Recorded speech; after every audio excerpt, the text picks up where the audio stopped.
Hello guys, good evening. आज चाहिँ हामी घरमा मोमो खाने नि त, मटन मोमो।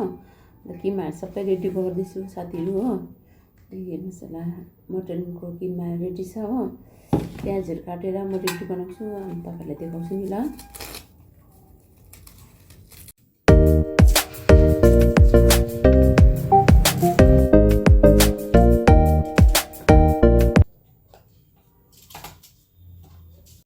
किमा गर्दैछु साथीहरू हो। किमा गरेर मिक्स गरेर देखाउँछु नि त। प्याज काट्दैछु साथीहरू। अदरक छिल्दैछु हो। अदरक छिलेर किमामा हाल्ने हो साथीहरू। अदरक हालेको मिठो हुन्छ नि त। अदुवा लसुन हालेको त मिठो हुँदैन, टेस्टै कस्तो हुन्छ। अन्त अदरक मात्रै हाल्ने हामी। हाम्रो दार्जिलिङ टाइप मोमो बनाउने हो साथीहरू। अन्त बनाउनु खाँदा मिठो हुन्छ नि। यहाँको मोमो त आमै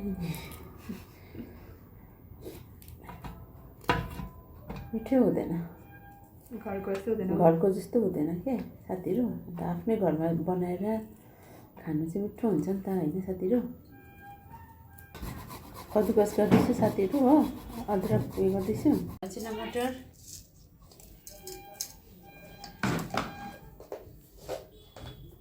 नमक, अदरक अन्त रिफाइन।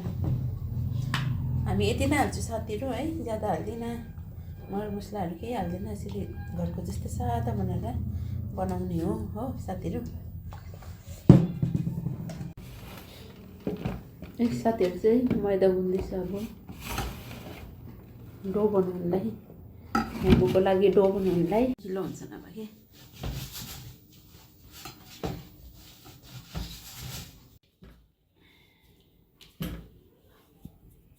मेरा रोटी गोल गोल हो रहा है। कभी हिंदी कभी नेपाली। रोटी गोलो गोलो हुँदैन नि त साथीहरू। अन्त रोटी कोही कोही बेला रोटी बनाउँदा पनि गोलो हुँदैन। कोही केमा त गोलो हुन्छ, कोही गोलो हुँदैन नि त।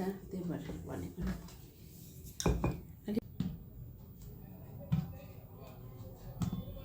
त्यसपछि चाहिँ बनाउँछु।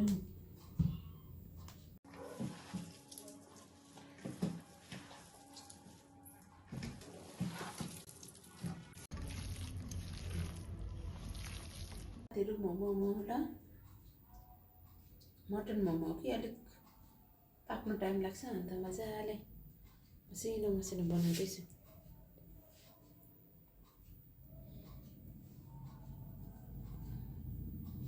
साथीहरू। मेरो त एक सेट रेडी भयो, अब अरू बनाउँछु।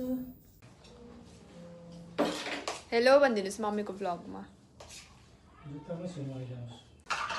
हेलो, आइपुग्नु भयो? प्लान्ट दामी ल्याएको छु। खै हेरौँ, ब्लगमा देखाइदिनुहोस् न अन्त। सार्नु खोज्यो है।